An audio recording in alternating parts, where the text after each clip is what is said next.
Social media उघडलं की दिसतात आपल्याला परफेक्ट मॉम्स, परफेक्ट टिफिन. आईने हेल्प घेतली तर लोक काय म्हणतील? ही एवढी परफेक्ट कशी?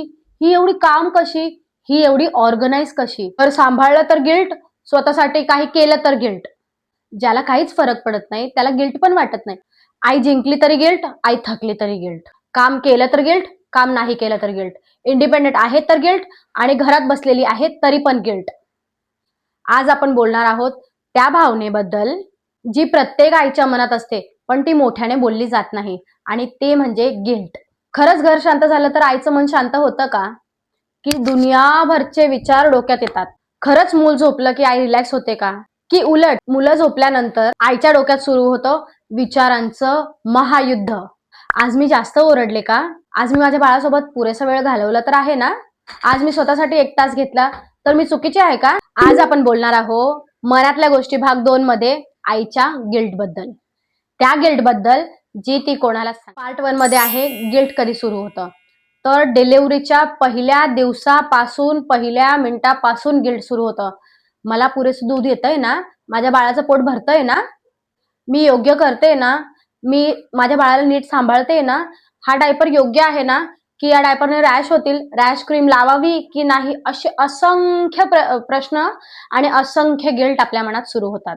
मग बाळ मोठं होतं आणि गिल्ट बदलत जातो. काम केलं तर गिल्ट, काम नाही केलं तर गिल्ट. इंडिपेंडेंट आहे तर गिल्ट आणि घरात बसलेली आहे तरी पण गिल्ट. तर सांभाळलं तर गिल्ट, स्वतःसाठी काही केलं तर गिल्ट. कडे नीट लक्ष दिलं नाही तरी गिल्ट. आई जिंकली तरी गिल्ट, आई थकली तरी गिल्ट. पार्ट नंबर 2 आहे सोसायटी आणि कंपॅरिझन. सोशल मीडिया उघडलं की दिसतात आपल्याला perfect moms, perfect tiffin, perfect routine, perfect patience आणि त्यांची परफेक्ट लाईफस्टाईल. आणि मग आपल्याला वाटतं ही एवढी परफेक्ट कशी? ही एवढी काम कशी? ही एवढी ऑर्गनाइज कशी? मग आपण परत गिल्टमध्ये जातो. खरं तर कोणीच दाखवत नाही आपला बॅड डे. कोणी दाखवत नाही ती दुसऱ्या दिवशीच्या आदली रडलेली रात्र आणि त्यांचा गिल्ट. आणि आपण कम्पेअर करतो त्या एडिटेड लाईफशी आणि स्वतःला जज करतो रॉ रियालिटीमध्ये, खोट्या रियालिटीमध्ये. पार्ट नंबर 3 आहे हेल्प घेतली तरी गिल्ट. आईने हेल्प घेतली तर लोक काय म्हणतील? स्वतः करायला हवं होतं. पण खरंच स्ट्रॉंग असणं म्हणजे सगळं एकटीने करणं का? हेल्प एक्सेप्ट करणं म्हणजे ट्रस्ट.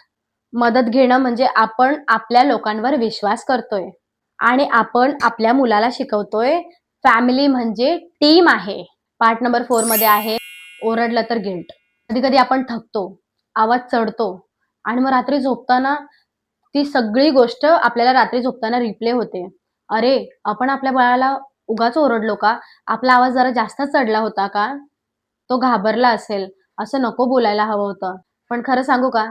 आई रोबोट नाहीये, आई पण माणूसच आहे. आई पण थकते, ओव्हरलोड होते. त्यात इम्पॉर्टंट काय माहितीये? तुम्ही नेक्स्ट मोमेंटला जाऊन त्याला टाईट हग केलंय का? आणि सॉरी म्हणाले का? हेच खरी पॅरेंटिंग. आता एक खरं सांगू, गिल्ट म्हणजे आपण वाईट आहोत असं काही नाहीये. गिल्ट म्हणजे आपण चुकीची आई आहोत, आपण वाईट आई आहोत, आपण सेल्फिश आई आहोत असं नाहीये बरं का. गिल्ट म्हणजे आपण कॉन्शियस आहोत. ज्याला काहीच फरक पडत नाही त्याला गिल्ट पण वाटत नाही. आणि तुम्हाला, मला फरक पडतोय तर आपण खरंच आपल्या बाळाबद्दल विचार करतोय. आपण स्वतःला प्रश्न विचारतो म्हणजे आपण जागे आहोत, आपण जिवंत आहोत आणि आपण खूप प्रेम करतोय आपल्या बाळावर. आई ही कधीच परफेक्ट नसते. ती ती कधी खूप स्ट्रॉंग असते, कधी खूप कमजोर, कधी कॉन्फिडेंट आणि कधी कन्फ्युज्ड.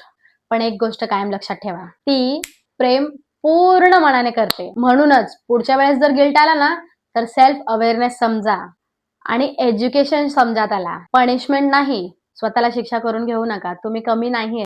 तुम्ही शिकताय, तुम्ही वाढताय, ग्रो करताय आणि तेवढं पुरेसं आहे. होईल आपली पण लाईफ परफेक्ट. आपण पण काम होऊ, आपण पण रिलॅक्स होऊ, आपली पण चिडचिड कमी होईल आणि हे छोटे छोटे बाळ आपले तुरु तुरु मोठे होतील आणि आपल्याला कळणार सुद्धा नाही. म्हणून गिल्ट येतं तर येऊ द्या. गिल्ट नसावा हे नाहीये, गिल्ट येतंय तर येऊ द्या. कारण आपण एक जागरूक आई आहोत. आपल्याला आपल्या बाळाची खूप काळजी वाटते म्हणून आपण गिल्ट करत आहोत. आणि फक्त गिल्ट न करता आपल्याला अजून अजून आपल्या मुलासाठी किती जास्त चांगलं करता येईल हा विचार केला तर गिल्ट जरा कमी होईल. पूर्ण बंद नाही होणार पण कमी नक्की होईल. तर ही होती आजची मनातली गोष्ट भाग 2. कशी वाटली तुम्हाला खाली कमेंटमध्ये नक्की सांगा आणि तुम्हाला पण असाच गिल्ट जर येत असेल तर खाली मला गिल्ट म्हणून कमेंटमध्ये लिहा. म्हणजे मला कळेल की किती लोक माझ्या रिलेट होत आहेत आणि आपण सगळ्या एकत्र आहोत. व्हिडिओ आवडला असेल आणि गोष्ट मनाला लागली असेल तर नक्की लाईक करा. नवीन असाल तर चॅनलला सबस्क्राईब करा आणि त्याच्या बाजूचं बेल आयकन दाबायला विसरू नका. भेटूया पुन्हा एकदा अशाच एका रिलेटेबल टॉपिक सोबत मनातली गोष्ट भाग 3 घेऊन. तोपर्यंत मी सोनेश्वरी बोलते. इथपर्यंत व्हिडिओ पाहिला म्हणून मनापासून धन्यवाद. Bye bye.